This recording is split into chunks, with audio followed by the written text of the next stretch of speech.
देखिए, इससे पहले हम लोग पढ़े थे कि स्फेरिकल मिरर किसको बोलते हैं। तो फिर से एक बार देख लीजिए कि स्फेरिकल मिरर क्या था। और स्फेरिकल मिरर बताने से पहले हम आप लोग को पढ़ाए थे प्लेन मिरर क्या होता है, और प्लेन मिरर के द्वारा जो इमेज बनते हैं उस इमेज के क्या क्या कैरेक्टरिस्टिक होते हैं, क्या क्या गुण होते हैं, और उस इमेज के क्या विशेषताएं होते हैं, और कितना हाइट का कम से कम हमको प्लेन मिरर लेना पड़ेगा ताकि मेरा इमेज जो है वो किसी ऑब्जेक्ट का पूरा बने।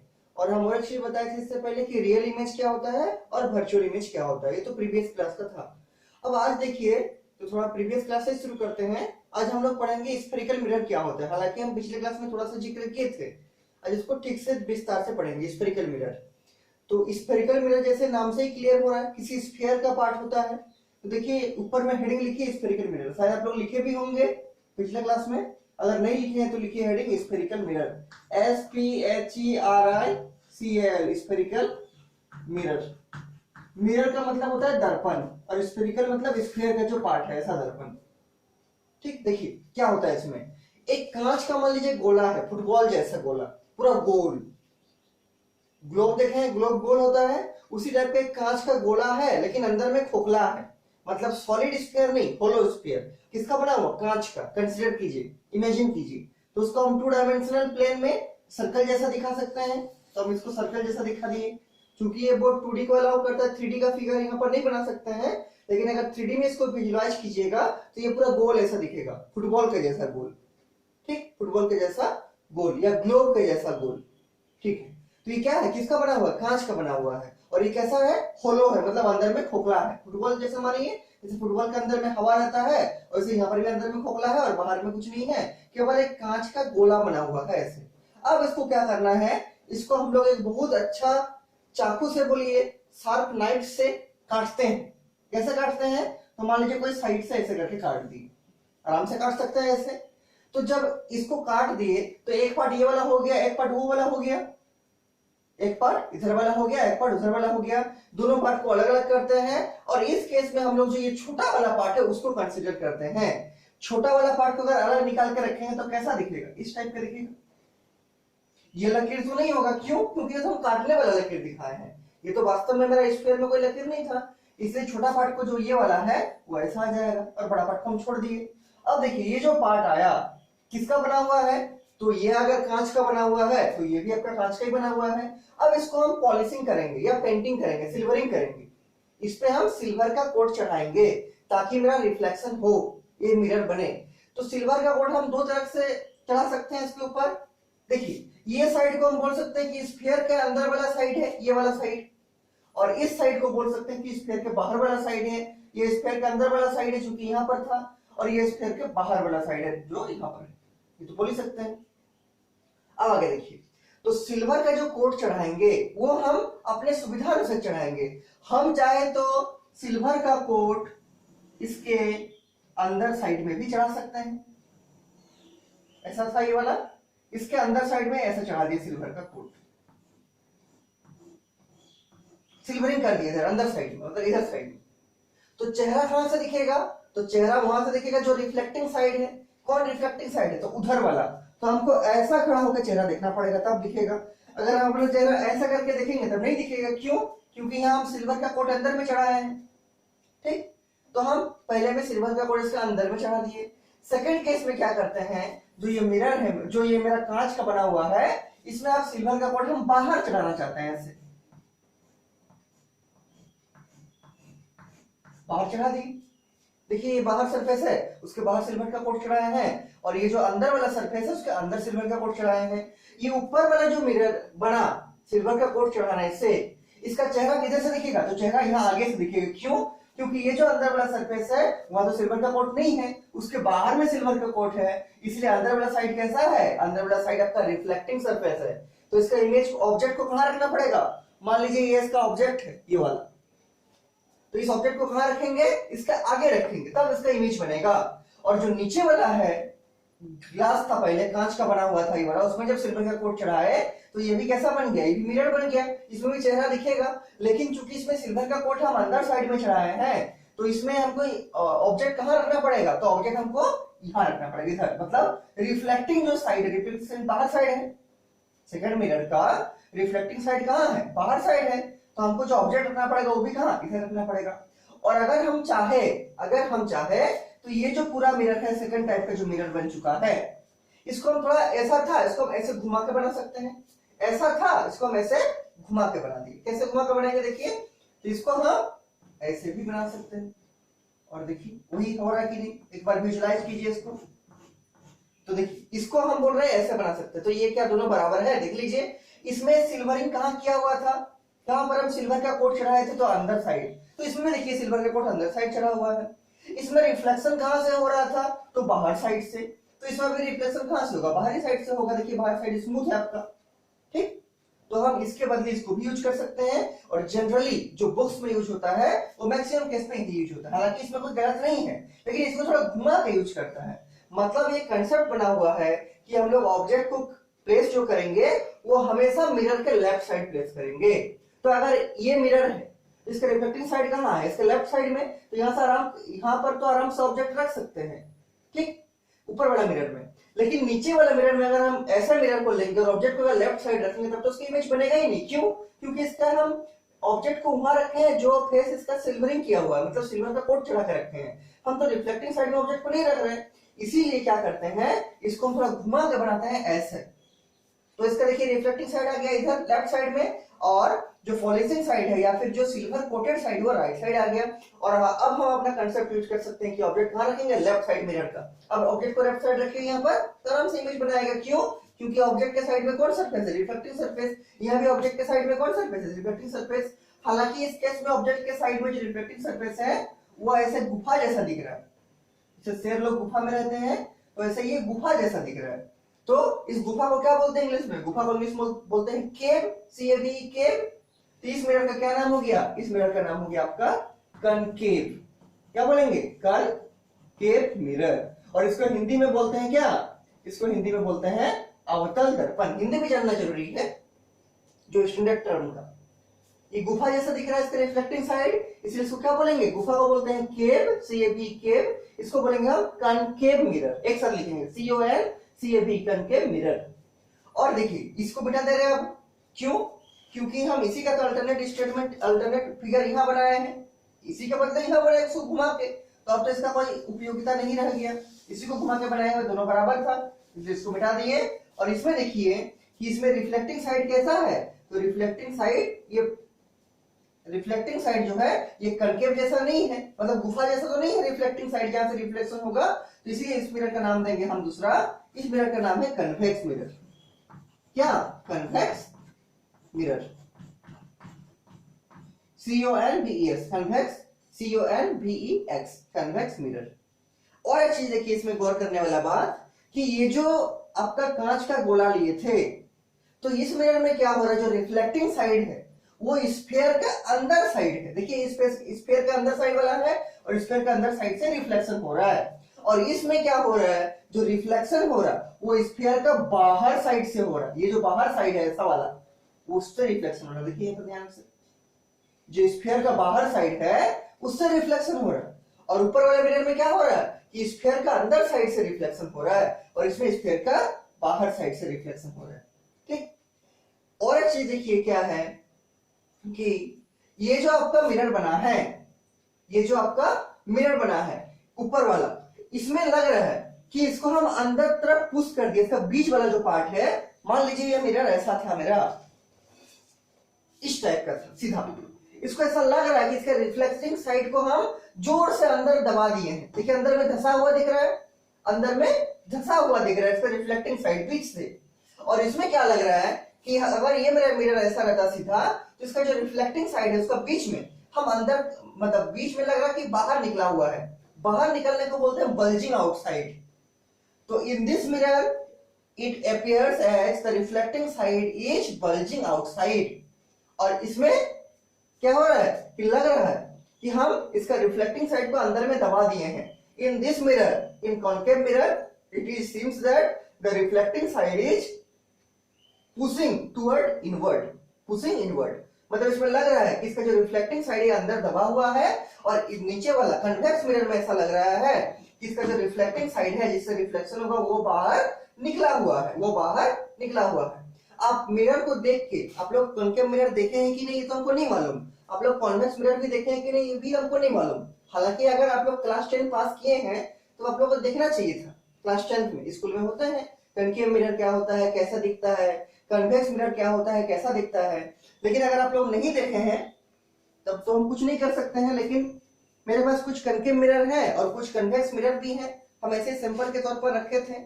अगर आप लोग देखना चाहें तो उसको देख सकते। देखिए सबसे पहले हम दिखाते हैं ये वाला,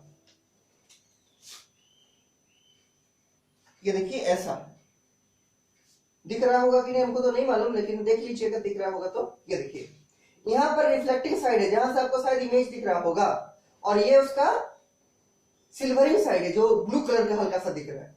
तो ये ब्लू कलर कौन है, तो ये ब्लू कलर जो हम यहाँ शेडो किए हैं वो वाला है। और इसका जो कांच जैसा दिख रहा है जिससे आपको शायद इमेज दिख रहा होगा, ये वाला कौन है, तो जिससे रिफ्लेक्शन होगा। ठीक, तो शायद कैमरा में ठीक से नहीं दिखेगा। ये जो मिरर है, ये मिरर देखने में कैसा है, तो ये मिरर देखने में आपका इस टाइप का है। ये मिरर आपको देखने में इस टाइप का है, ऐसा मतलब अंदर साइड जो रिफ्लेक्टिंग साइड है वो हल्का सा अंदर दबा हुआ है, ऐसा अंदर घुसा हुआ है। ठीक, तो इस मिरर का क्या नाम, इस मिरर का नाम कॉन्केव मिरर। ठीक, और एक टाइप का मिरर है मेरा जो ये वाला टाइप, इसमें देखिए क्या हो रहा है, इसमें भी है ये रिफ्लेक्टिंग साइड है जहां सबको शायद इमेज दिख रहा होगा मेरे रूम का, और ये जो साइड है ये रिफ्लेक्टिंग साइड वो आपका ये वाला है रिफ्लेक्टिंग, जहां से आपको इमेज दिखेगा अपना, जहां से आपको इमेज दिखेगा मतलब इसके सामने हम ऑब्जेक्ट को रखेंगे। और ये जो पीछे वाला साइड है जो आपको ऑरेंज कलर से दिख रहा है, पेंटिंग किया हुआ है सिल्वर कोटेड चढ़ाने के बाद, वो कौन है, वो आपका ये शेडो वाला सरफेस है जो शेडो किया हुआ है। तो यहाँ अगर हम ऑब्जेक्ट रखेंगे तो इमेज दिखेगा नहीं दिखेगा। तो ये मिरर किसके जैसा है, तो देखिए ध्यान से अगर देखिएगा तो ये ऐसा लग रहा है कि ये ऐसा बना हुआ, मतलब जो रिफ्लेक्टिंग साइड है वो थोड़ा बाहर निकला हुआ है, ऐसा इसके जैसा है, ऐसा बना हुआ मिरर इस टाइप से। और जो बाहर सरफेस है, ये बाहर वाला सरफेस ये कैसा है, ये आपका रिफ्लेक्टिंग सरफेस है। तो वैसा मिरर जिसका अंदर वाला सरफेस रिफ्लेक्टिंग सरफेस होता है उसको बोलते हैं हम लोग कॉन्केव मिरर, और ऐसा मिरर जिसका बाहर वाला सरफेस रिफ्लेक्टिंग सरफेस होता है वैसे मिरर को हम लोग बोलते हैं क्या, कन्वेक्स मिरर। और अब से हम इस वीडियो में थोड़ा भी आपका एडिट नहीं करना चाहते हैं क्योंकि एडिट करने में हमको टाइम भी लगता है, और इसमें और एक हमको खराब लगता है कि लाइव क्लास जैसा नहीं फील होता है। इसमें कुछ काट के कुछ ऐड करेंगे तो ये लाइव जैसा नहीं लगता है, रियल क्लास जैसा नहीं लगता है, और हमको एडिट करने में बड़ा टाइम भी लगता है। तो इसीलिए जो रिकॉर्ड हो रहा है उसी को हम अपलोड करेंगे। और आप लोग से ये बोलना चाहते हैं कि आप लोग इसको जब भी देख रहे हैं तो इसको तभी देखिए जब अपना हाथ में पेन रहेगा और कॉपी आपके सामने रहेगा। अगर आप लोग अभी तक कॉपी और पेन नहीं निकाले हैं तो मेरा रिक्वेस्ट है आपसे कि आप वीडियो को पॉज कीजिए और कॉपी और पेन लाइए, उसको लिखिए, नोट बनाइए और तब इस वीडियो को आगे देखिए, तो समझ में नहीं आएगा। फिर नोट करते चलिए जैसे क्लासरूम में नोट करते हैं, तब अच्छा से समझ में आएगा। ठीक है, और इसको देखने के बाद अगर आप लोग को इसमें कुछ भी डाउट है तो पूछिएगा, और अगर नोट्स चाहिए तो उसको भी बोलिएगा। हालांकि नोट्स नहीं चाहिए होगा अगर आप लोग ठीक से नोट कीजिएगा क्लास को, लेकिन जब भी देख रहे हैं तो नोट करते हुए चलिए साथ बाय साथ, ये नहीं कि बाद में नोट कर लेंगे।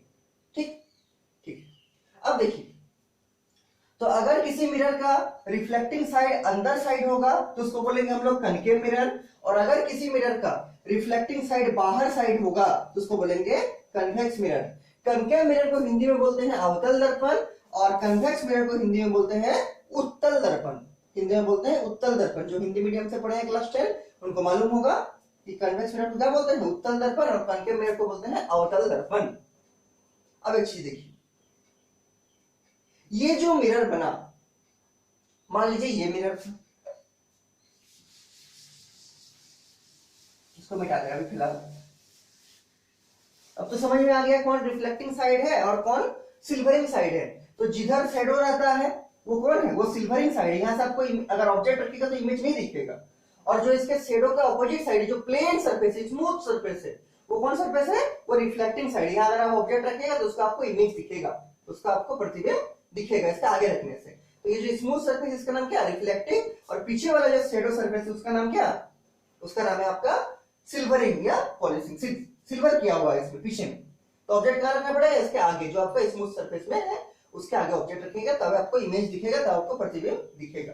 अब एक चीज ध्यान से देखिए, ये जो मेरा मिरर बना था वो हम कहां से बनाए थे, तो क्या लिए थे, एक गोला लिए थे।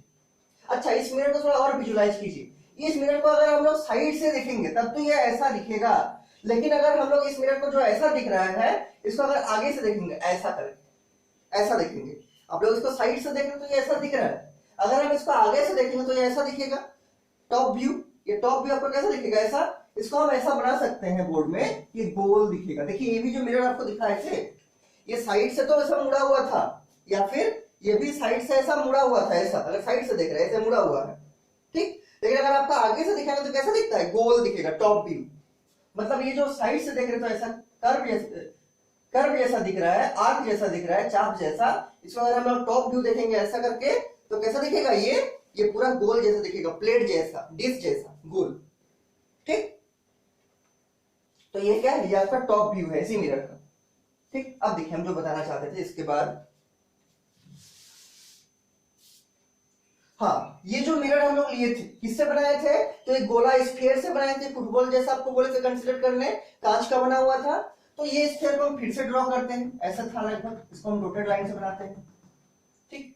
ये जो स्फीयर था इसका जरूर कुछ सेंटर रहा होगा, मिडिल पॉइंट रहा होगा, इसका 360 डिग्री का है, मतलब 3D फिगर है ये, ऐसा 3D बड़ा वाला, सर्कल नहीं है, सर्कल ये 2D वाला में है। और अगर इसी 2D फिगर को हम लोग स्पेस में बनाएंगे, स्पेस ज्योमेट्री में, तो ये बन जाएगा 3D फिगर, ठीक। ऐसा फुटबॉल जैसा देखने में, ठीक, ऐसा है, फुटबॉल जैसा है। तो ये जो है मिरर, इसका अगर हम लोग फिर से इसको मतलब जिसका पार्ट था, जिस स्क्वायर का पार्ट था, अगर हम लोग उसको फिर से ड्रॉ करते हैं तो जरूर हम लोग इसका सेंटर मिलेगा कहीं पर। मान लीजिए सेंटर यहाँ है, मान लीजिए सेंटर यहाँ है, ये इस स्फीयर का सेंटर था जिसका हम काट के इस मिरर को बनाए हैं, ठीक।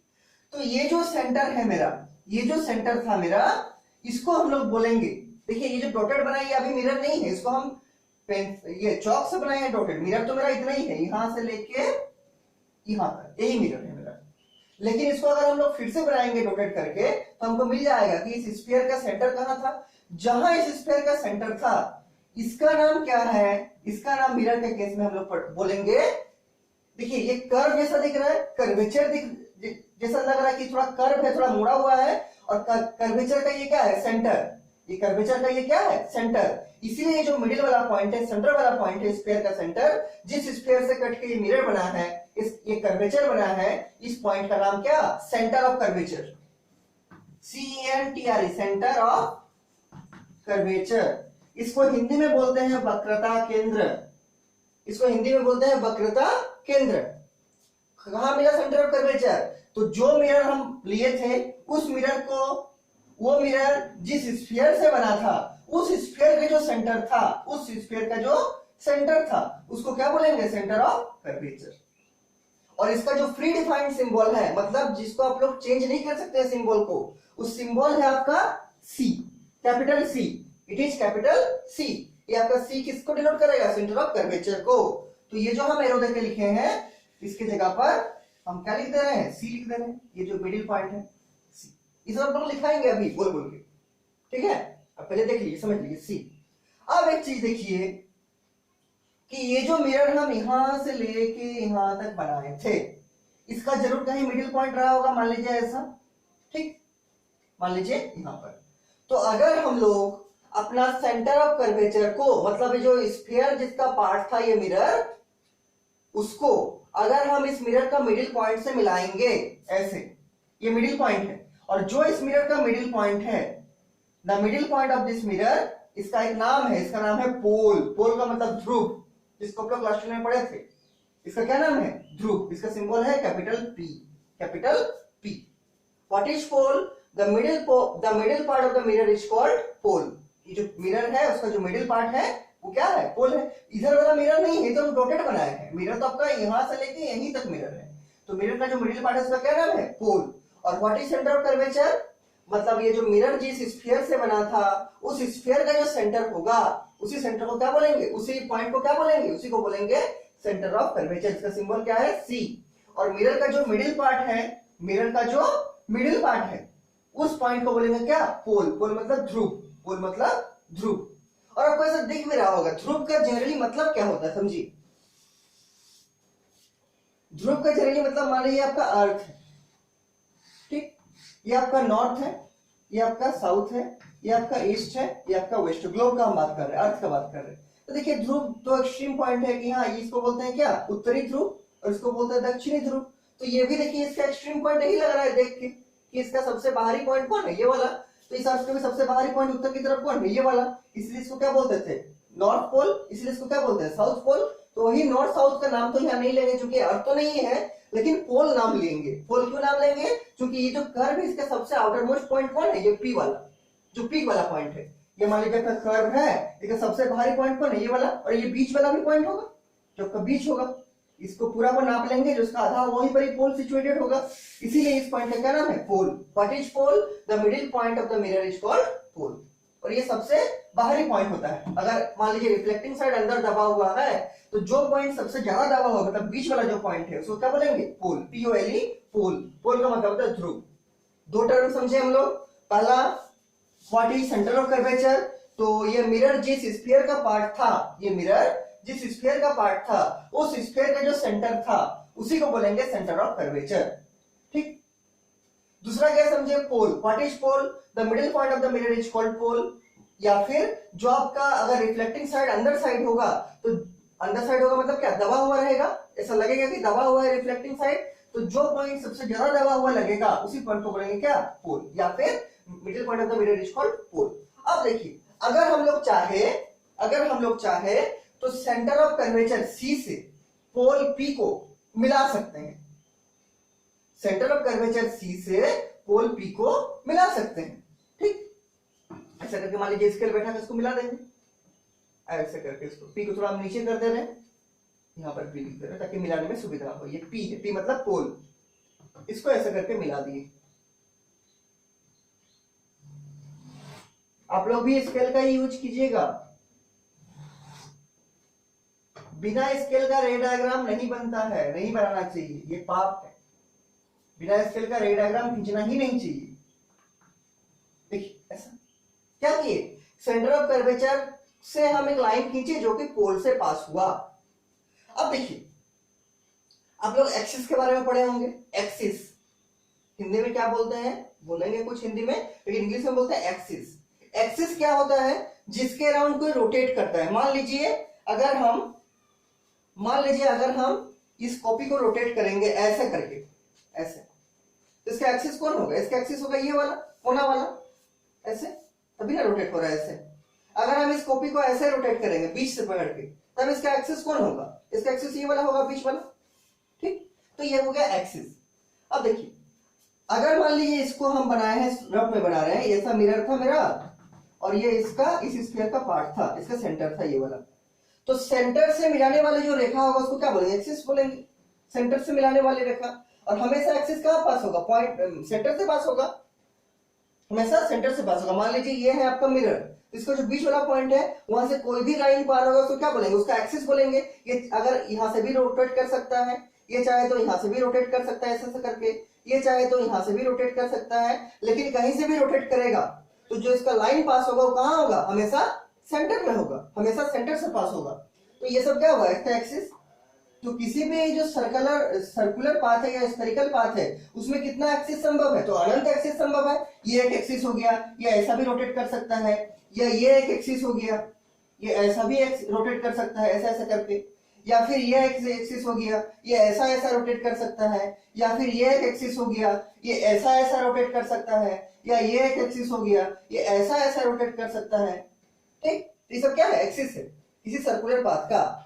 ये बहुत एक्सिस होता है किसी जगह का, लेकिन हम लोग किसको लेंगे, हम लोग उसी एक्सिस को लेंगे जो मेरा सेंटर ऑफ कर्वेचर से पोल को मिलाता है, और ये केवल एक लाइन होगा मिरर का, ये एक ही लाइन होगा, ये 2-3 लाइन नहीं होगा। क्यों, क्योंकि सेंटर ऑफ कर्वेचर से पास करने वाला लाइन तो बहुत होगा, ये होगा, ये होगा, ये होगा, ऐसे जाएगा, ऐसे जाएगा, लेकिन सेंटर ऑफ कर्वेचर से पोल को मिलाने वाली जो रेखा होगा वो केवल और केवल एक होगा। क्यों, क्योंकि मेरा मिरर में एक ही पॉइंट पोल कहलाता है, और वो पॉइंट कौन है, मिरर का मिडिल पॉइंट है, वो पॉइंट मिरर का मिडिल पॉइंट है।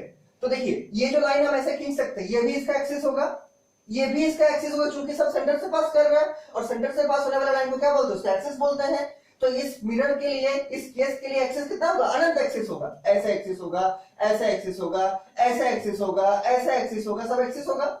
लेकिन एक इसमें से प्रमुख एक्सिस होगा, मुख्य एक्सिस होगा। वो एक्सिस कौन होगा? जो लाइन मेरा सेंटर ऑफ कर्वेचर से पास करके पोल से पास होता हुआ जाएगा। A line drawn passing from center of curvature to the pole of a spherical mirror is the principal axis। मुख्य को क्या बोलते हैं? ये जो शब्द है आपका हिंदी में मुख्य या प्रमुख, इसको बोलते हैं इंग्लिश में प्रिंसिपल, PRINCIPAL, प्रिंसिपल। अगर PLE कर देंगे तो सिद्धांत बन जाएगा। प्रिंसिपल का दो मीनिंग है, इसको होमोफोन्स बोलते हैं। इस वर्ड को, ऐसा वर्ड जो सुनने में एक ही जैसा लगता है, फोन मतलब साउंड होता है, PHONE, ऐसा वर्ड जो सुनने में एक ही जैसा लगता है लेकिन उसका स्पेलिंग अलग अलग होता है, उसको बोलते हैं होमोफोन्स।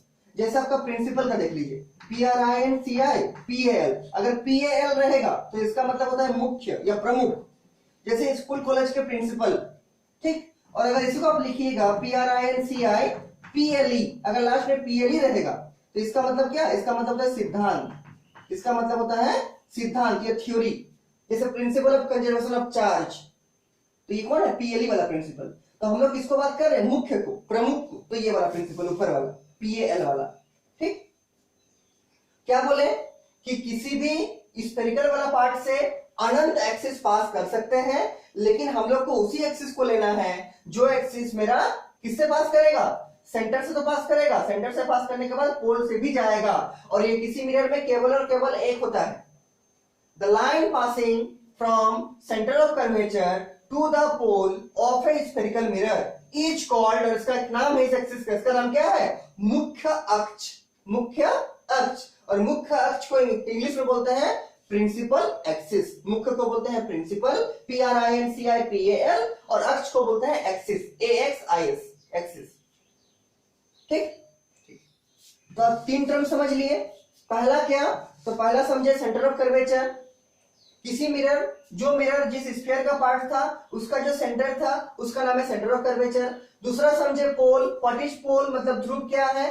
पोल किसको बोलेंगे? तो मिरर का जो सेंटर वाला पार्ट है, या फिर अगर मिरर मान लीजिए अंदर की तरफ पुश किया हुआ, दबा हुआ लग रहा है, तो उसका जो सबसे ज्यादा दबा हुआ पॉइंट है उसी को बोलेंगे क्या? उसका पोल। तीसरा समझे प्रिंसिपल एक्सिस। तीसरा क्या समझे? ये सब सारा लिखाएंगे हम अभी समझ लीजिए। तीसरा समझे principal axis. Principal axis, principal axis किसको बोलेंगे? तो सेंटर ऑफ कर्वेचर से पोल को मिलाने वाली जो सरल रेखा होगी, the straight line passing through centre of curvature to the pole of है किसका? Spherical mirror. The straight line passing from centre of curvature to the pole of a spherical mirror is called principal axis, is called principal axis. और ये principal axis किसी mirror में कितना होगा? ये केवल और केवल एक होगा। कितना? एक। अब देखिए एक चीज, अगर ये स्फीयर का पार्ट है, ये मिरर इस स्फीयर का पार्ट है, तो इस अगर मान लीजिए सर्कल, स्फीयर को अगर हम 2D में बनाएंगे तो सर्कल जैसे ही दिखेगा। अगर हम स्फीयर को 2 डायमेंशनल प्लेन में ड्रॉ करेंगे, उसको बनाएंगे, तो कैसा दिखेगा? सर्कल जैसा दिखेगा। तो अगर ये स्फीयर, ये सर्कल है मान लीजिए, स्फीयर को हम 2D में बना दिए, सर्कल जैसा दिख रहा है, इसका सेंटर ये था C। अगर हम सेंटर को उसका कोई आउटर एज से मिलाएंगे, बाहरी सतह से मिलाएंगे, तो ये जो डिस्टेंस है, ये जो दूरी है, इसको क्या बोलते हैं मैथमेटिकल टर्म में? इसी को तो बोलते हैं आपका क्या? त्रिज्या, मतलब रेडियस। इसी को क्या बोलते हैं? त्रिज्या, इसका मतलब रेडियस। तो और ये देखिए, ये मिरर ऐसा था मेरा, ये देखिए मिरर ऐसा है, उसका सेंटर ये वाला है, ये लगभग सर्कल का जैसा दिख रहा है 2D प्लेन में।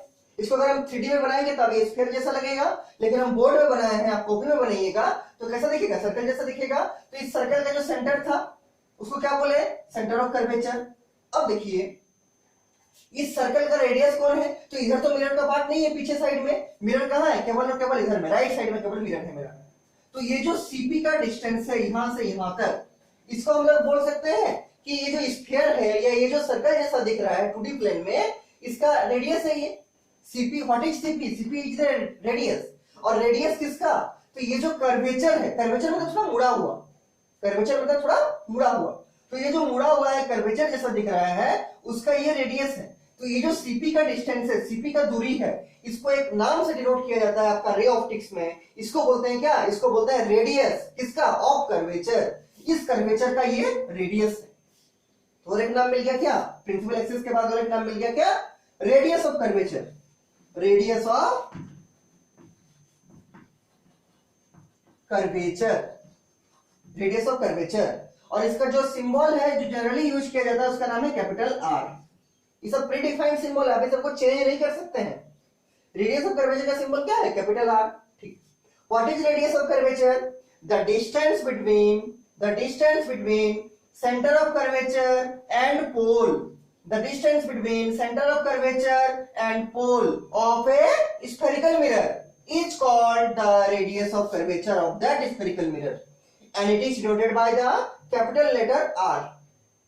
The distance between center of curvature and pole of a spherical mirror is called the radius of curvature of that spherical mirror, and it is denoted by the symbol capital R. ये हो गया क्या? radius of curvature. अब एक चीज देखिए ध्यान से, कि ये सब सारा हम लिखाएंगे अभी तुरंत, देख लीजिए पहले, आज ही लिखाएंगे कि ये जो C और P है, ये मान लीजिए हमारा 10 सेंटीमीटर, स्केल से नाप लेंगे कितना है? 10 सेंटीमीटर। इसका जरूर कुछ मिड पॉइंट रहा होगा। अगर हम इस 10 को 2 से डिवाइड करेंगे तो कितना आएगा? 5। मतलब CP का आधा डिस्टेंस कितना होगा?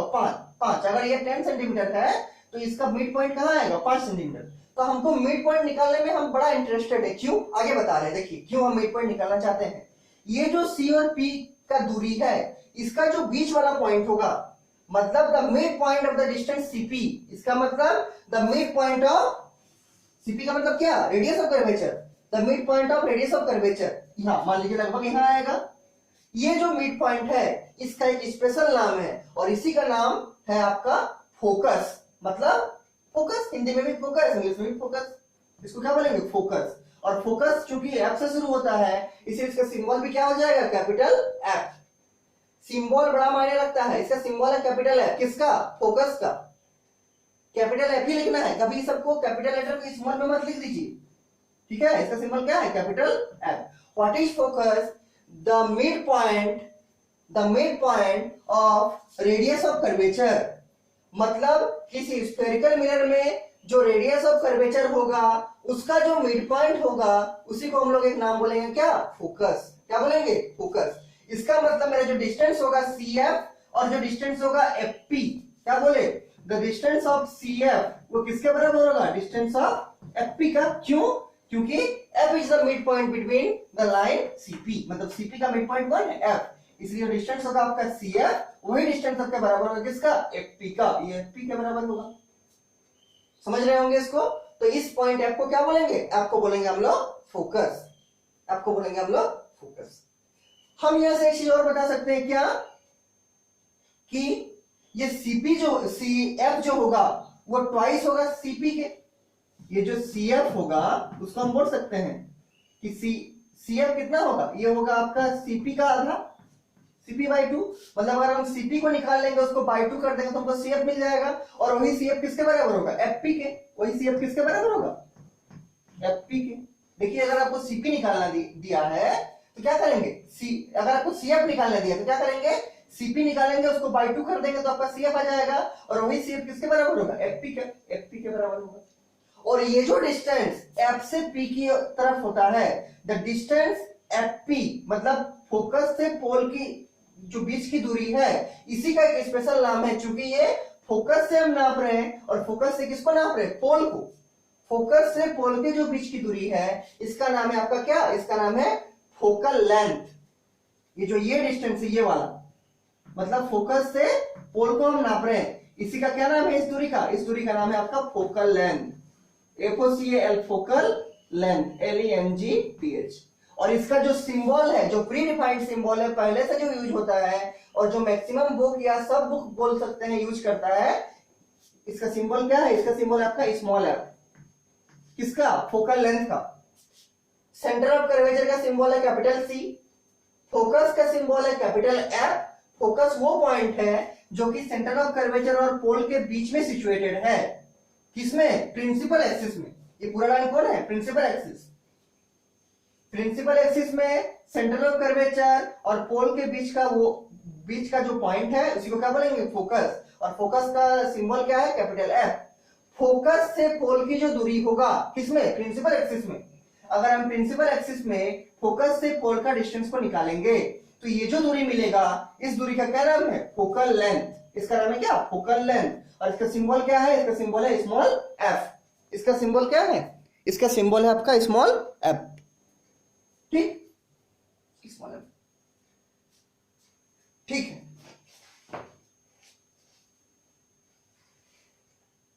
अब आप लोग कॉपी में इसको लिखिए, आप लोग कॉपी में इसको लिखिए। ये सब सारा चीज को हम लिखा दे रहे हैं, ठीक। फोकल लेंथ हो गया, सारा हो गया, ठीक।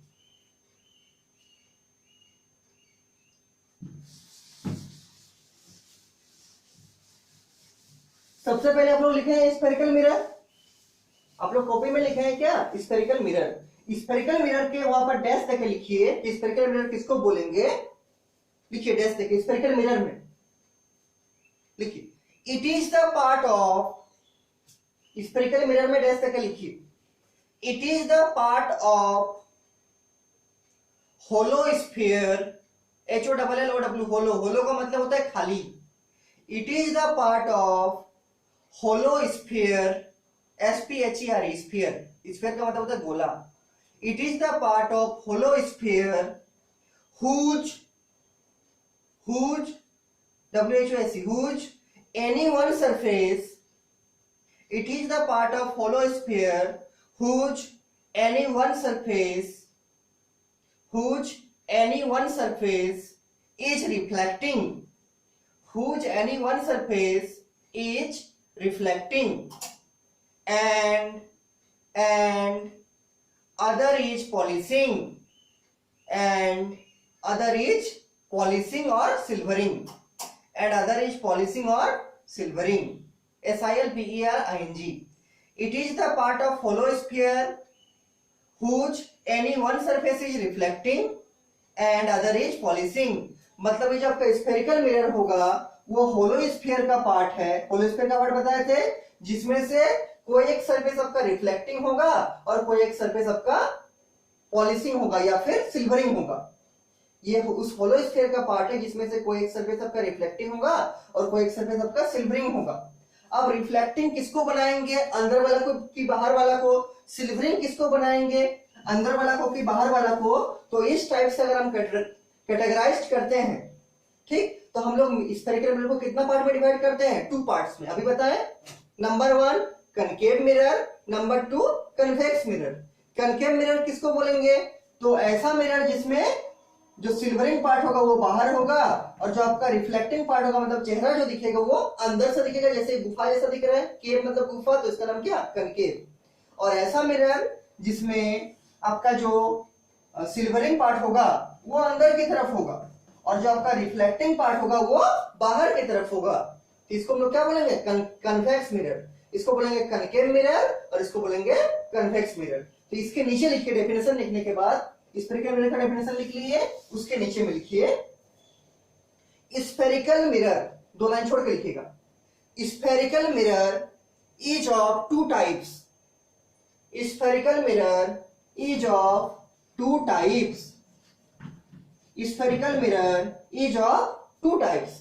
डैश देके लिखिए, एक लाइन छोड़ के रोमन में लेफ्ट साइड से। नंबर 1 क्या, concave mirror, concave mirror, CONCAV, concave mirror. और नंबर 2 में लिखिए क्या, convex mirror, convex mirror, CONVEX, convex mirror. Spherical mirror is of 2 types, number 1 concave mirror और नंबर 2 कन्वेक्स मिरर। अब हम लोग पढ़ेंगे सबसे पहले कनकेव मिरर। तो इसके बाद अगर आपका पेज खत्म होने वाला है, 2-3 लाइन ही बाकी है, तो फ्रेश पेज में जाइए और टॉप पोस्ट में लिखिए, ऊपर में लिखिए हेडिंग बड़ा करके कनकेव मिरर। इसको पढ़ेंगे अभी सबसे पहले कनकेव मिरर को, कनकेव मिरर क्या होता है। तो ऊपर में लिखिए कनकेव मिरर। कनकेव को याद रखने के लिए केव का आइडिया रखिए हमेशा माइंड में, जिससे आसानी से बनेगा, क्योंकि केव जैसा दिखता है। कौन, इसका रिफ्लेक्टिंग सरफेस, ये मिरर है, इसका ये रिफ्लेक्टिंग साइड अंदर वाला, ये किसके जैसा दिख रहा है, केव के जैसा। केव का मतलब होता है गुफा, केव को अंदर क्या बोलते हैं, गुफा। तो ये कनकेव मिरर, ठीक। कनकेव मिरर जहां लिखे हैं उसके नीचे डायग्राम बना दीजिए कनकेव मिरर का ऐसा करके, और इसको हम बोलेंगे प्रकार से बनाइए। प्रकार तो देखे होंगे आप लोग, यूज तो नहीं करते होंगे, करते होंगे तो अच्छा बात है। ये प्रकार है आपका, इसमें हम पेन लगाए, आपको पेंसिल लगाना है, ठीक है, ये प्रकार है, तो प्रकार से इस चाप को बनाइएगा तब अच्छा बनेगा, ठीक। और इसको यहां शेडो कर दीजिए ऐसे करके, तब ना अंदर में रिफ्लेक्टिंग होगा, ठीक। इसको बनाकर रखिए, और इसको जो बनाकर रखे हैं इसका जरूर कहीं सेंटर होगा, आपका सेंटर भी होगा। और प्रकार का जहां पर ये वाला नीचे वाला पॉइंट लगा था, मान लीजिए हम ऐसा करके बना रहे हैं, तो छोटा प्रकार है मेरा, गुड़ वाला प्रकार नहीं है, तो ये जो बना दिया इसको तो पेंसिल से बना देंगे ये वाला, और जहां पर ये वाला चीज यहाँ घुसेगा, मतलब वो सेंटर पॉइंट होगा आपका जिसके अराउंड प्रकार घूमेगा, और वो जो पॉइंट होगा डॉट, उसको रखिएगा ध्यान से, और वही डॉट आपका क्या कहलाएगा, सेंटर ऑफ कर्वेचर सी, ठीक। और क्या दिखाइएगा इसमें, इसमें ये दिखाइएगा, इसका नाम क्या बोले, पोल, इसका नाम क्या बोले, पोल। और स्केल से मिलाइएगा इस लाइन को, सी से पी का जो दूरी होगा, इसी का नाम क्या, इसी का नाम आपका प्रिंसिपल एक्सिस। इसको बनाइए कॉपी में, कॉपी में नोट करते चलिए, नहीं तो फिर कोई समझ में नहीं आएगा। ये लाइन कहां से कहां जाएगा, सी से पी की ओर जाएगा, और स्ट्रेट लाइन पास हो जाएगा, पूरा अनंत तक चलेगा स्ट्रेट लाइन पूरा, ठीक। ये सी है, ये पॉइंट पी है, और अभी क्या करना है, आप जितना साइज का बनाए हैं गोला, उसका कुछ रेडियस होगा। मान लीजिए आप लिए 6 सेंटीमीटर, तो 6 का आधा कितना होगा, 3। मान लीजिए आप लिए 5 सेंटीमीटर, तो 5 का आधा कितना होगा, 2.5, मतलब 2.5। उस मिड पॉइंट पे एक पॉइंट ड्रॉ कीजिए नाप के, और इसको नाम दीजिए क्या, फोकस, क्योंकि फोकस मिड पॉइंट होता है किसका, सी और पी का, इसका नाम दीजिए क्या, फोकस। और एक चीज दिखाइए, यहां से लेके यहां तक का डिस्टेंस को दिखा दीजिए, इसका नाम क्या, radius of curvature, capital R. C से पी की दूरी को क्या बोलेंगे, रेडियस ऑफ कर्वेचर। और एक चीज दिखाइए, एफ से पी की दूरी को क्या बोलेंगे, इसको बोलेंगे फोकल लेंथ, इसको क्या बोलेंगे, इस सिंबल क्या है, स्मॉल एफ। सी से पी की दूरी का नाम है रेडियस ऑफ कर्वेचर, सिंबल है कैपिटल आर। और एफ से पी की दूरी है फोकल लेंथ, इसका सिंबल है स्मॉल एफ। एफ से पी की दूरी का क्या सिंबल है, स्मॉल एफ, इसका नाम क्या है, फोकल लेंथ, ठीक।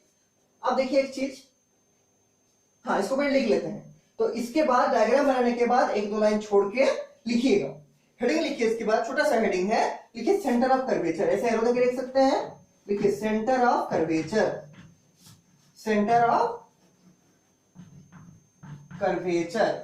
और इसका सिंबल को ब्रैकेट में लिख दीजिए क्या, capital C, capital C, centre of curvature, CURVATUR, capital C. और डैश देके लिखिए, it is the centre of, इसमें डैश देके लिखिए, it is the centre of,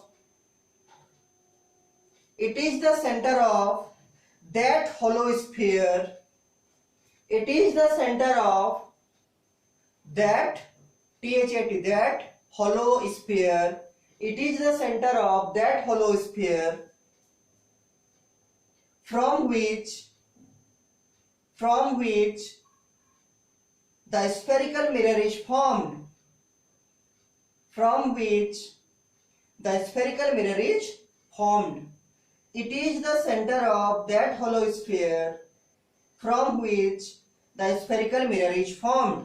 मतलब जिस सेंटर से स्फेरिकल मिरर बना है उसी सेंटर को क्या बोलेंगे, centre of curvature. It is the center of that hollow sphere from which the spherical mirror is formed. Full stop. एक लाइन छोड़ के लिखिएगा, फिर एरो देखिए, और एक टर्म में क्या, पोल, POLE, पोल। पोल का सिंबल कैपिटल P, और इसको डैश देके लिखिए, व्हाट इज पोल, पोल लिखिए, कैपिटल P लिखिए, और डैश देके लिखिए। The mid point of, the mid point, mid point मतलब बीच वाला point, MID, mid, POINT, point. The mid point of the spherical mirror, the mid point of the spherical mirror, the mid point of the spherical mirror is called its pole, POLE, pole. The midpoint of the spherical mirror is called its pole. किसी भी spherical mirror का जो mid point होता है उसी को क्या बोलते हैं, पोल बोलते हैं, POLE, pole. The mid point of the spherical mirror is called its pole, POLE, pole, ठीक। इसके बाद एक लाइन छोड़ के लिखिए, प्रिंसिपल एक्सिस, अभी लिखना सिखाए थे, PRINCIPAL, प्रिंसिपल, प्रिंसिपल एक्सिस, इसको हिंदी में क्या बोलते हैं? मुख्य अक्ष। डेफिनेशन क्या था? सेंटर ऑफ कर्वेचर से पोल को मिलाने वाली जो सरल रेखा जाती है उसी को क्या बोलते हैं? Principal axis. लिखिए इसको, देखिए प्रिंसिपल एक्सिस का कोई सिंबल नहीं था, क्योंकि ये लाइन है तो पॉइंट नहीं है, और सिंबल तो कोई पॉइंट का होगा, तो इसका कोई सिंबल नहीं है प्रिंसिपल एक्सिस का। इसको डेफिनेशन लिखिए, डैश देखिए, लिखिए the line joining the pole, the line joining the pole, the line joining the pole and the centre of curvature, the line joining the pole and the center of curvature, and the center of curvature of a spherical mirror, of a spherical mirror, the line joining the pole and center of curvature of a spherical mirror is called the principal axis, is called the principal axis. The line joining the pole and center of curvature of a spherical mirror is called the principal axis, is called the principal axis. ठीक, ये तो हो गया principal axis. इसके एक line छोड़ के लिखिएगा, अब कौन बचा? फोकस। लिखिएगा फोकस, FOCUS, इसका सिंबल कैपिटल F, इसका symbol capital F।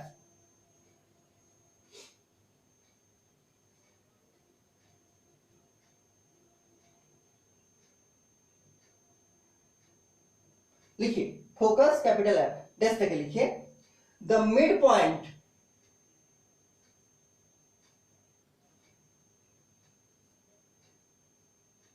The mid point,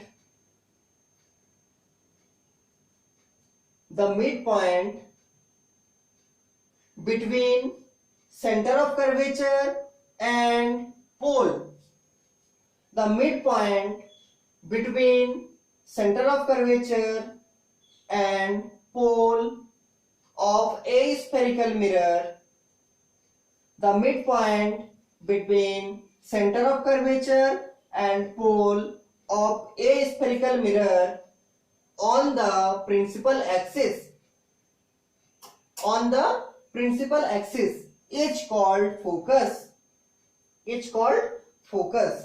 The midpoint between center of curvature and pole of a spherical mirror on the principal axis is called focus. Full stop. उसी में लिखिए full stop के बाद it is denoted by, it is denoted by, ऐसा लिखिए capital F, it is denoted by capital F.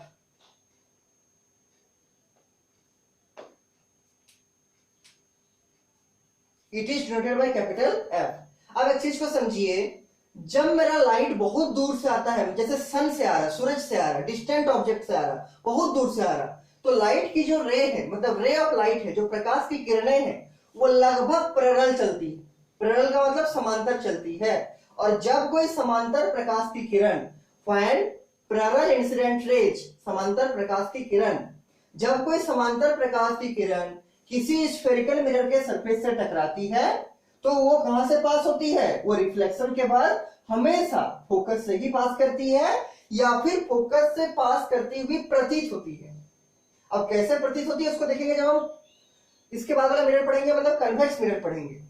जब कोई light का पैरेलल रे किसी स्फेरिकल मिरर के सरफेस से टकराती है, जब कोई लाइट का पैरेलल रे किसी स्फेरिकल मिरर के रिफ्लेक्टिंग सरफेस से टकराती है, तो after reflection they will pass from a point on the principal axis and this point is called focus of that mirror. ये या तो फोकस से पास करती है या ऐसा लगता है कि वो जो रिफ्लेक्टेड रे है वो फोकस से पार करता हुआ दिख रहा है। तो उसी जो पॉइंट है जिससे वो पैरेलल रे रिफ्लेक्शन के बाद पास करता है या रिफ्लेक्शन के बाद पास करता हुआ दिखता है। जैसे मान लीजिए आपका कनकेव मिरर हम बनाए हैं, ये आपका प्रिंसिपल एक्सिस है, ये आपका सेंटर ऑफ कर्वेचर है, ये आपका मान लीजिए फोकस है। तो अगर पैरेलल रे मान लीजिए ऐसा आ रहा है, ये सब क्लास 10 में था कुछ कुछ, अगर ये पैरेलल रे आ रहा है तो ये रिफ्लेक्शन होगा, रिफ्लेक्शन के बाद ये क्या मुड़ेगा, तो ये जो पास होगा ये कहां से पास होगा, फोकस से पास होगा। तो पैरेलल इंसिडेंट रे किसके साथ पैरेलल होना चाहिए, प्रिंसिपल एक्सिस के साथ। प्रिंसिपल एक्सिस के साथ जो पैरेलल रे मेरा किसी स्फेरिकल मिरर में टकराएगी तो टकराने के बाद परावर्तन होगा, मतलब रिफ्लेक्शन होगा, और रिफ्लेक्शन के बाद वो जिस पॉइंट से होकर पास करेगी उसी पॉइंट को बोलेंगे फोकस। और देखिए मान लीजिए ये मेरा हो गया कन्वेक्स मिरर जो हम बाद में पढ़ेंगे, ये प्रिंसिपल एक्सिस, तो इसका सेंटर किधर होगा, इसका सेंटर तो बाएं साइड नहीं होगा क्योंकि ये इधर का पार्ट है, इसका गोला किधर होगा, पीछे साइड होगा। तो इसका सेंटर ऑफ कर्वेचर भी किधर होगा, पीछे साइड होगा क्योंकि ये गोला इधर का पार्ट है। तो इसका फोकस भी किधर होगा, इधर ही होगा फोकस। तो अगर लाइट इधर से आता है इससे पैरेलल तो ये तो मिरर के अंदर घुस नहीं जाएगा, तो ये लगेगा कि ये जो फोकस है इससे लाइट ऐसे निकल रहा है। इसको हम बाद में पढ़ेंगे जब हम लोग कन्वेक्स मिरर का स्टडी करेंगे, तो हम लोग इस केस को और एक बार पढ़ेंगे। तो हम ऐसे ही बताएं इसका रेफरेंस में, फोकस के रेफरेंस में। तो फोकस क्या है, तो फोकस पहला डेफिनेशन बोल सकते हैं कि सेंटर ऑफ कर्वेचर और पोल के बीच का जो मिड पॉइंट है उसी का नाम है फोकस। और इसका और जो स्टैंडर्ड डेफिनेशन बोल सकते हैं जो क्लास 12 का लायक है आपका, उसको क्या बोलेंगे कि जब पैरेलल इंसिडेंट रे किसी स्फेरिकल मिरर से टकराती है तो वो टकराने के बाद जब रिफ्लेक्शन होता है तो वो प्रिंसिपल एक्सिस का एक पॉइंट पे कट करते हुए रिफ्लेक्ट जाती है। जिस पॉइंट पे कट करते हुए जाती है या कट करता हुआ दिखता है, जैसे कनकेव मिरर में कट करते हुए जाती है और कन्वेक्स मिरर में कट करता हुआ दिखता है, तो जिस पॉइंट से parallel incident ray after reflection meet या पास और अपीयर्स टू पास, तो उस पॉइंट को बोलेंगे क्या, इस स्फेरिकल मिरर का फोकस। और आप लोग बड़ा ही इजी से शायद जानते भी होंगे, किसी भी अगर आपको मिरर दिया रहेगा, मान लीजिए आपको मिरर दिया गया है, ये कन्वेक्स मिरर है या कनकेव मिरर दिया हुआ है, तो आप लोग इसको एक इंस्ट्रूमेंट है उसका नाम है स्फेरोमीटर। स्फेरोमीटर देखे भी होंगे, नहीं होंगे तो बाद में दिखा देंगे, मेरे पास है स्फेरोमीटर। अगर स्फेरोमीटर आपके पास होगा तो बड़ा ही इजीली स्फेरोमीटर का हेल्प से इसका सेंटर ऑफ कर्वेचर भी निकाल सकते हैं इस मिरर का, और इस मिरर का फोकस भी निकाल सकते हैं। हालांकि क्लास 10 में शायद आप लोग को दिखाया गया होगा, स्कूल कॉलेज में नहीं दिखाया गया होगा तो हम दिखा देंगे बाद में। स्फेरोमीटर का इंस्ट्रूमेंट है, इतना बड़ा लगभग साइज का होता है, ठीक, उससे हम बड़ा ही इजी से, बड़ा ही इजी वे से इस मिरर का जो है हम फोकस भी नाप सकते हैं और इसका सेंटर ऑफ कर्वेचर भी निकाल सकते हैं किसी भी मिरर का, स्फेरिकल मिरर का, ठीक ठीक। तो अब लिखिए फोकस के डेफिनेशन लिखे हैं कि फोकस जो है सेंटर ऑफ कर्वेचर और पोल के बीच का पॉइंट है। इसका और एक डेफिनेशन लिखिए जो इस टर्म में हम बताना चाह रहे हैं, लिखिए फोकस में एक लाइन छोड़ के लिखिएगा, फोकस का डेफिनेशन और एक है, it is the point on the principal axis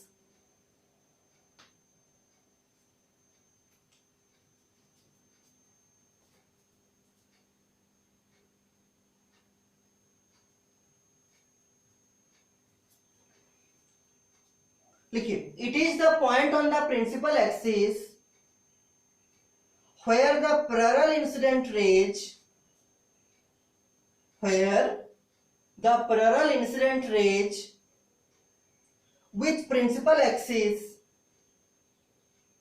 where the parallel incident rays with principal axis after reflection meet, MWT meet, after reflection meet or appears to meet, after reflection meet, MWT meet or appears to meet or appears TO2 meet, MWT meet, comma लेके लिखिए, is known as focus of this mirror, is known as focus of this mirror, is known as focus of this mirror। फिर से सुनिए, it is the point on the principal axis where the parallel incident rays with principal axis after reflection meet or appears to meet is known as focus of this mirror।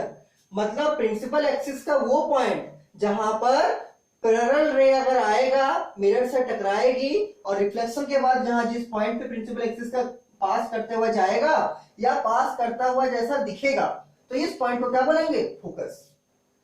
Principal axis का वो point जहां पर अगर parallel incident रे mirror से टकराने के बाद जिस पॉइंट से पास होता हुआ जाएगा या पास होता हुआ जाता हुआ दिखेगा, उस पॉइंट को बोलेंगे क्या, उस स्फेरिकल मिरर का फोकस, ठीक।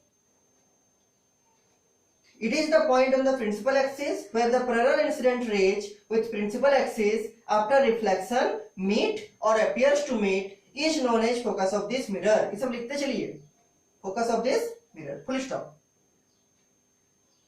इसके बाद जो और एक टर्म है उसको भी शायद आप लोग क्लास 10 में सुने होंगे, उसका नाम है एपर्चर ऑफ द मिरर। तो इसके बाद लिखिए एपर्चर, APERTURE, एपर्चर। एपर्चर किसको बोलेंगे मिरर का? What is the aperture of the mirror? ये सब क्लास 10 में भी था एनसीईआरटी बुक में। एपर्चर देखिए, ये जो मिरर है, मिरर कहां से कहां तक है? तो ये वाला ही मिरर है, इधर से रोटेट किए हैं, ये मिरर है। तो मिरर का जो इफेक्टिव डायमीटर होता है, जहां से रिफ्लेक्शन होता है, मिरर का जो इफेक्टिव लेंथ बोलिए या इफेक्टिव डायमीटर जो होता है, जहां से रिफ्लेक्शन होता है, उसी को बोलते हैं उस मिरर का एपर्चर। उसी को बोलते हैं उस मिरर का एपर्चर। इसको डैश करके लिखिए, it is the effective diameter, it is the effective diameter, diameter को हिंदी में बोलते हैं व्यास। It is the effective diameter of the area of the reflecting surface. It is the effective diameter. It is the effective diameter of the area of the reflecting surface. It is the effective diameter of the area of the reflecting surface. It is the effective diameter of the area of the reflecting surface. ठीक, तो जो reflecting surface का जो area होगा, उसका जो आपका effective diameter होगा, उसी को बोलेंगे हम लोग क्या? उस मिरर का एपर्चर। ठीक, फुल स्टॉप दीजिए। इसके बाद और एक टर्म आता है, आप लोग हम पहले भी पढ़ाए थे जब प्लेन मिरर पढ़ा रहे थे या रिफ्लेक्शन पढ़ा रहे थे, उसका नाम है नॉर्मल। उसका नाम है नॉर्मल। ये नॉर्मल जो है परपेंडिकुलर के जैसे ही है, और आप लोग को हम पहले पढ़ाए थे कि परपेंडिकुलर किसको बोलेंगे? परपेंडिकुलर या वर्टिकल किसको बोलेंगे? हॉरिजॉन्टल किसको बोलेंगे? ये सब पहले पढ़ाए हैं। व्हाट इज वर्टिकल या व्हाट इज हॉरिजॉन्टल? हॉरिजॉन्टल किसको बोलेंगे? क्षैतिज और ऊर्ध्वाधर में क्या अंतर है? किसको बोलेंगे क्षैतिज, किसको बोलेंगे ऊर्ध्वाधर? तो अगर कोई बोलता है कि ऐसा वाला को क्षैतिज बोलते हैं या हॉरिजॉन्टल बोलते हैं, तो ये रॉन्ग स्टेटमेंट है। ये फिजिक्स का स्टेटमेंट नहीं है। फिजिक्स बोलता है कि मतलब जो हॉरिजॉन्टल लाइन है उसका भी डिफाइन आप फिजिक्स के पॉइंट ऑफ व्यू से कीजिए। तो हॉरिजॉन्टल किसको बोलेंगे सुन लीजिए, शायद जानते भी होंगे, हम पहले बताए थे कि हॉरिजॉन्टल का जो एक्चुअल डेफिनेशन है जो फिजिक्स में आता है, वो बोलता है कि the free water surface on a large container is called horizontal. मतलब अगर आप वाटर लीजिएगा, पानी लीजिएगा, किसमें?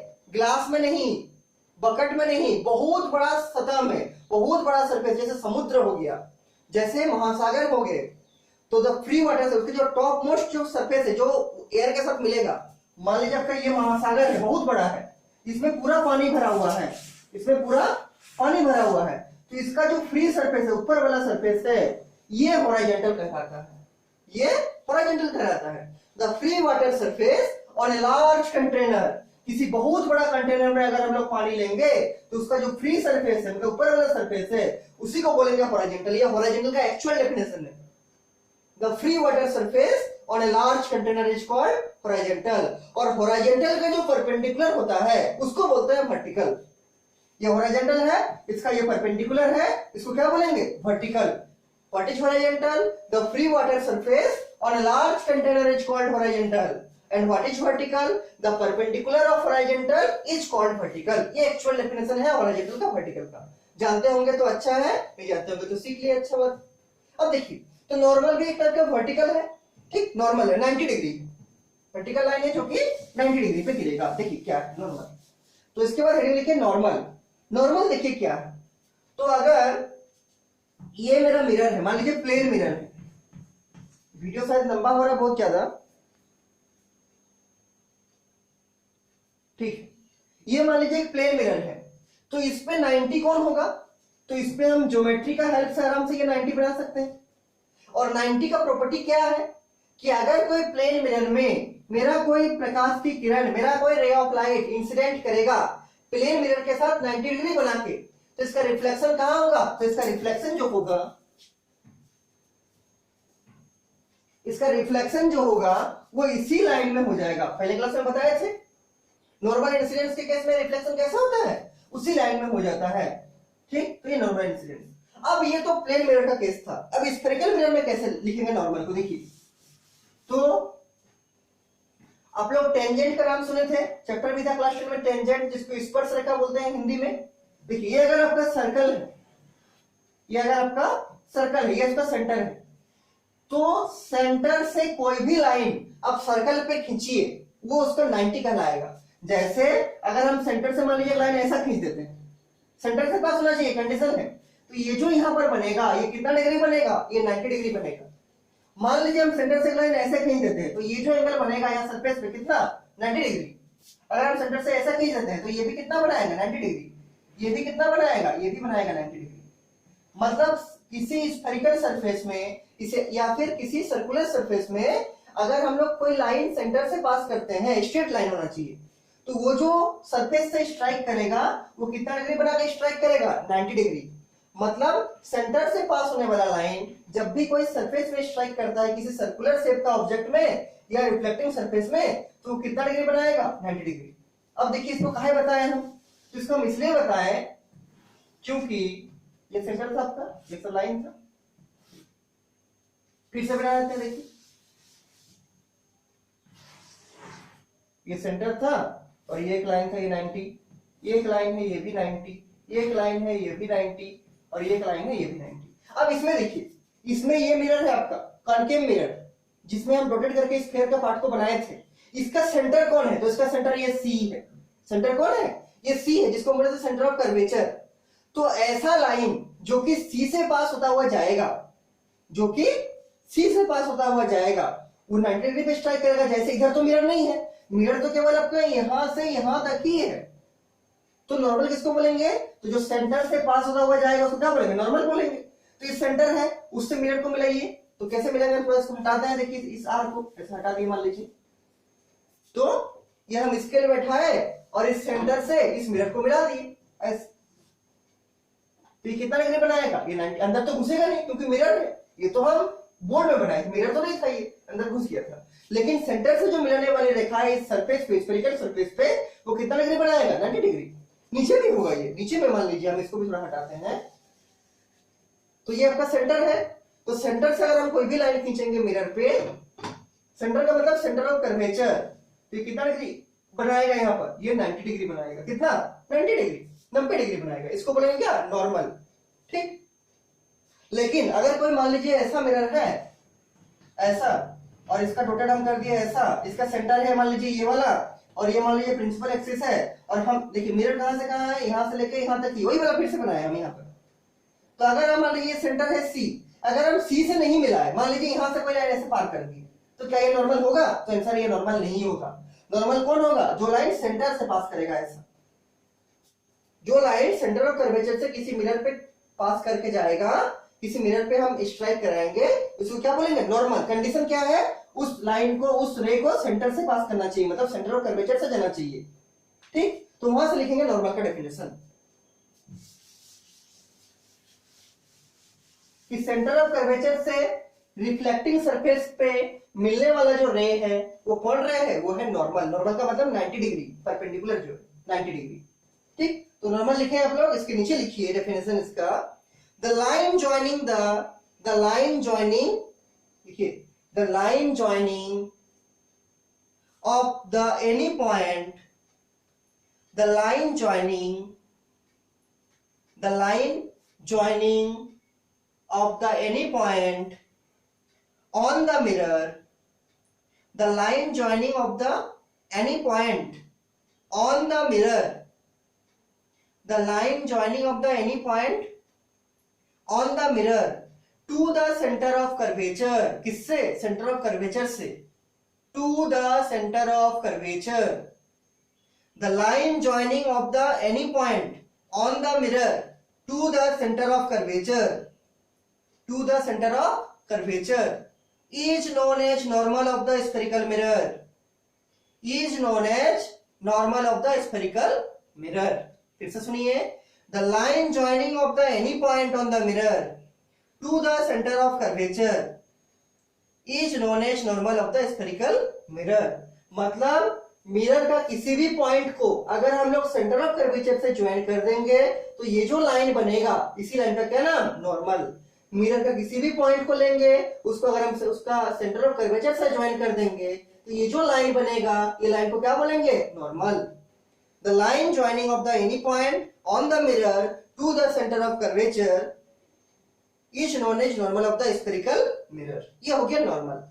इसका डायग्राम बनाइए नॉर्मल का। देखिए कैसा डायग्राम बनाइएगा। तो पहले कनकेव मिरर प्लॉट कीजिए और प्रकार से कीजिएगा। ठीक, देखिए मान लीजिए हम एक कनकेव मिरर बनाते हैं ऐसे, क्या हो गया कनकेव मिरर। इसका जो प्रकार का आप जहां पर प्रकार को बैठाए थे, जहां पर प्रकार को बैठाए थे,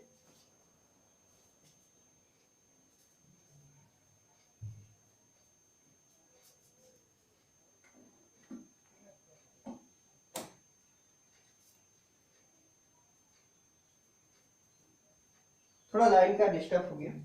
देखिए जहां पर प्रकार को बैठाए थे तो उस पॉइंट को क्या बोलेंगे, सेंटर ऑफ कर्वेचर। और इसका जो बीच पॉइंट उसका नाम क्या, पोल। तो इसको स्केल से मिलाएंगे। इसको जैसे ही स्केल से मिलाएंगे तो क्या बन जाएगा, ये बन जाएगा आपका प्रिंसिपल एक्सिस। क्या बन जाएगा, प्रिंसिपल एक्सिस। और ये आपका सेंटर ऑफ कर्वेचर है, ये आपका पोल है। और दोनों के बीच का डिस्टेंस को क्या बोले थे, इसको बोले थे हम फोकस। अब क्या बोले कि मिरर का कोई एक पॉइंट लीजिए, मान लीजिए हम इस पॉइंट को लेते हैं और उसको सेंटर ऑफ कर्वेचर से मिलाइए। तो ऐसे इसको मिला दिए ऐसे। तो ये जो लाइन बना, इस लाइन का क्या नाम है, इस लाइन का नाम है नॉर्मल। क्या नाम है, नॉर्मल। इस लाइन का क्या नाम है, नॉर्मल। ठीक, ये लाइन क्या है, ये लाइन है नॉर्मल। ये नॉर्मल हो गया। इसके बाद देखिए आप लोग का, ये तो कुछ कुछ टर्म था जो हम आप लोग को लिखा दिए। ठीक, कनकेव मिरर के केस में, और ये दोनों मिरर में लगेगा, कन्वेक्स में भी लगेगा, कनकेव में भी लगेगा। अब इसके बाद देखिए कनकेव मिरर में इमेज कैसे बनता है, तो उसको हेडिंग लिखिए। अगर फेस पेज में संभव होगा तो फेस पेज में हेडिंग लिखिएगा। लिखिए, image formed by a concave mirror. Image, heading लिखिए, image formed by a concave mirror. Image formed by a concave mirror मतलब कनकेव मिरर के द्वारा जो इमेज बनेगा वो कैसा कैसा बनेगा, किस किस कैरेक्टरिस्टिक का बनेगा, उस इमेज में क्या क्या प्रॉपर्टी होगा जब हम लोग ऑब्जेक्ट को अलग अलग जगह पर रखेंगे कनकेव मिरर का। ठीक, तो इसमें लगभग 6 केस है आपका, जो क्लास में पढ़े हैं उसको फिर से बताएंगे, लेकिन अभी नहीं बताएंगे, हम और एक वीडियो आज अपलोड करेंगे उसमें बताएंगे। कुछ देर के बाद करेंगे। इसको पहले लिख लीजिए, इसको समझ लीजिए। अगर इसमें कुछ भी डाउट है तो उनको तुरंत पूछिए। ठीक, आज और एक वीडियो आप लोग अपलोड करेंगे कुछ देर के बाद, उसमें बताएंगे कि image form by concave mirror कैसा कैसा होता है और क्या क्या होता है। चूंकि वीडियो बहुत लंबा हो गया। ठीक।